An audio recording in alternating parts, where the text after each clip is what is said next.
ಕರ್ನಾಟಕದ ಪಶ್ಚಿಮ ಘಟ್ಟ ಪ್ರದೇಶದಲ್ಲಿ ಕಾರ್ಯಾಚರಿಸುತ್ತಿದ್ದಾರೆ ಎನ್ನಲಾಗಿರುವ ನಿಷೇಧಿತ ಸಂಘಟನೆ ಸಿಪಿಐ-ಎಂಎಲ್ ಮಾವೋವಾದಿ ಪಕ್ಷದ ಕಾರ್ಯಕರ್ತರನ್ನು ಮನವೊಲಿಸಿ ಮುಖ್ಯವಾಹಿನಿಗೆ ಕರೆತರುವ ಉದ್ದೇಶದಿಂದ ನಕ್ಸಲ್ ಶರಣಾಗತಿ ಹಾಗೂ ಪುನರ್ವಸತಿ ಸಮಿತಿಯನ್ನು ರಚಿಸಲಾಗಿದೆ ಎಂದು ಸಮಿತಿಯ ಮುಖ್ಯಸ್ಥ ಬಂಜಗೆರ ಜಯಪ್ರಕಾಶ್ ತಿಳಿಸಿದ್ದಾರೆ. ಇಂದು ಮಾಧ್ಯಮಗಳೊಂದಿಗೆ ಮಾತನಾಡಿದ ಅವರು, ಇತ್ತೀಚೆಗೆ ಸಂಭವಿಸಿರುವ ನಕ್ಸಲ್ ಕೂಡ್ಲು, ವಿಕ್ರಮ್ ಗೌಡ್ಲು ಎನ್ಕೌಂಟರ್ ಹಾಗೂ ಇತರ ಘಟನೆಗಳ ಹಿನ್ನೆಲೆಯಲ್ಲಿ ಸಮಿತಿಯು ದಿನಾಂಕ 23/11/2024 ಹೆಬ್ರಿ ತಾಲೂಕಿನ ಹಲವು ಸ್ಥಳಗಳಿಗೆ ಭೇಟಿ ನೀಡಿದೆ. ವಿಕ್ರಮ್ ಗೌಡ್ಲು ಹತ್ಯೆ ಪ್ರಕರಣದಲ್ಲಿ ರಾಷ್ಟ್ರೀಯ ಮಾನವ ಹಕ್ಕುಗಳ ಆಯೋಗದ ಮಾರ್ಗಸೂಚಿಗಳಂತೆ ತನಿಖೆ ನಡೆಸಲು ಕರ್ನಾಟಕ ರಾಜ್ಯ ಸರ್ಕಾರವು ಸೂಕ್ತ ಕಾನೂನು ಕ್ರಮ ವಹಿಸುವುದು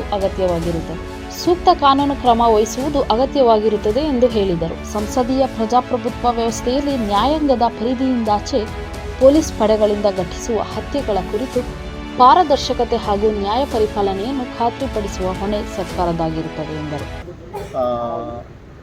ಇದು ಈ ನಕ್ಸಲ್ ಶರಣಾಗತಿ ಮತ್ತು ಪುನರ್ವಸತಿ ಸಮಿತಿಯ ವತಿಯಿಂದ ಹೇಳ್ತಾ ಇರೋದಲ್ಲ, ನಾವು ಪತ್ರಕರ್ತನೂ ಆಗಿರೋದ್ರಿಂದ ನೀವೇನು ಈ ಪ್ರಶ್ನೆ ಕೇಳಿದಿರಾ, ಇದು ಮಾಧ್ಯಮಗಳಲ್ಲಿ ವರದಿಯಾಗಿರೋಂಥದ್ದನ್ನು ನಾನು ಗಮನಿಸಿದ್ದೀನಿ. ಈ ವಿಕ್ರಮ್ ಗೌಡ್ರು ಎನ್ಕೌಂಟರ್ ಆಗಿರೋದು ನವೆಂಬರ್ 18ನೇ ತಾರೀಕು ಸೋಮವಾರ. ಅದಕ್ಕೆ ಒಂದು 6-7 ದಿನದ ಮೊದಲು, ಅಂದರೆ ನವೆಂಬರ್ 9 ಅಥವಾ 10ನೇ ತಾರೀಕು ಧರ್ಮಸ್ಥಳದ ಉಜಿರೆಯಲ್ಲಿ ಇಬ್ಬರು ಶಂಕಿತ ವ್ಯಕ್ತಿಗಳನ್ನು ವಶಕ್ಕೆ ತೆಗೆದುಕೊಂಡಿರೋದು ಹೌದು. ಅದ್ರ ಬಗ್ಗೆ ಸ್ಥಳೀಯ ಮಾಧ್ಯಮಗಳಲ್ಲಿ ವರದಿಯಾಯಿತು. ಇವರು ಚಿಕ್ಕಮಗಳೂರು ಜಿಲ್ಲೆ ಕೊಪ್ಪ ತಾಲೂಕಿನ ಒಂದು ಗ್ರಾಮದ ಇಬ್ಬರು ಯುವಕರು. ಇವರು ಕರ್ನಾಟಕ ಜನಶಕ್ತಿ ಎನ್ನುವ ಸಂಘಟನೆಯ ಸದಸ್ಯರಾಗಿದ್ದಾರೆ. ಪೊಲೀಸರು ಇವರ ಅನುಮಾನಾಸ್ಪದ ನಡವಳಿಕೆಗಳು ಅಥವಾ ಚಲನವಲನಗಳನ್ನು ಗಮನಿಸಿ ಇವ್ರನ್ನ ವಶಕ್ಕೆ ತಗೊಂಡು ಶೃಂಗೇರಿ ಪೊಲೀಸ್ ಠಾಣೆಗೆ ಕರ್ಕೊಂಡೋಗಿ ವಿಚಾರಣೆ ನಡೆಸ್ತಾರೆ. ಅದಾದ ನಂತರ ಮಾಧ್ಯಮಗಳಲ್ಲಿ ಬಂದಿರುವಂಥದ್ದು 2 ಫೈರ್ ಆರ್ಮ್ಸನ್ನು ಪೊಲೀಸರು ವಶಪಡಿಸ್ಕೊಂಡ್ರು ಅಂತಲೂ ಸುದ್ದಿ ಇತ್ತು. ಸ್ಥಳೀಯ ಮಾಧ್ಯಮಗಳಲ್ಲಿ ಇದು ವ್ಯಾಪಕವಾಗಿ ಸುದ್ದಿನೂ ಆಗಿದೆ. ಇದು ಒಂದು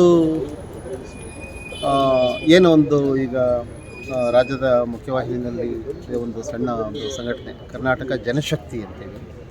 ಈ ಸಂಘಟನೆಯ ಮುಖಂಡರು ಇದ್ದಾರೆ. ನೂರ್ ಶ್ರೀಧರ್ ಅಂತೇಳಿ, ಡಾಕ್ಟರ್ ವಾಸು ಅಂತ. ಇವರುಗಳು ಅವರ ಸಂಘಟನೆಯ ಸದಸ್ಯರನ್ನು ಪೊಲೀಸರು ಯಾಕೆ ಕರ್ಕೊಂಡು ಹೋಗಿದ್ರು, ಏನು ವಿಚಾರಣೆ ನಡೀತು ಅಲ್ಲಿ, ಈ ವಿವರಗಳನ್ನು ಅವರು ಕರ್ನಾಟಕದ ಜನತೆಗೆ ವಿವರಿಸುವಂಥ ಒಂದು ಜವಾಬ್ದಾರಿ ಅವ್ರ ಮೇಲೆ ಇದೆ ಅಂತೇಳಿ ನನ್ನ ಅಭಿಪ್ರಾಯ. ಅದಾದ ನಂತರ ಈ ವಿಕ್ರಮ್ ಗೌಡ್ಲು ಎನ್ಕೌಂಟ್ರು ಮತ್ತು ಡೆತ್ ಈ ಥರದ್ದೆಲ್ಲ ಆಗಿದೆ. ಬಟ್ ಇಬ್ಬರು ವ್ಯಕ್ತಿಗಳನ್ನು ಕರ್ಕೊಂಡು ಹೋದ್ರು, ವಿಚಾರಣೆ ಮಾಡಿದರು ಅಂದಾಗ ಏನದರ ಹಿನ್ನೆಲೆ ಏನು, ಯಾಕೆ ಘಟನೆ ಆಯಿತು ಅನ್ನೋದನ್ನು ಈ ಸಂಘಟನೆಯವರು, ಯಾರು ಕರ್ನಾಟಕ ಜನಶಕ್ತಿಯವರು ಮೆಂಡು ನ್ಯೂಸ್ ನೆಟ್ವರ್ಕ್, ಸತ್ಯದ ಕನ್ನಡಿ.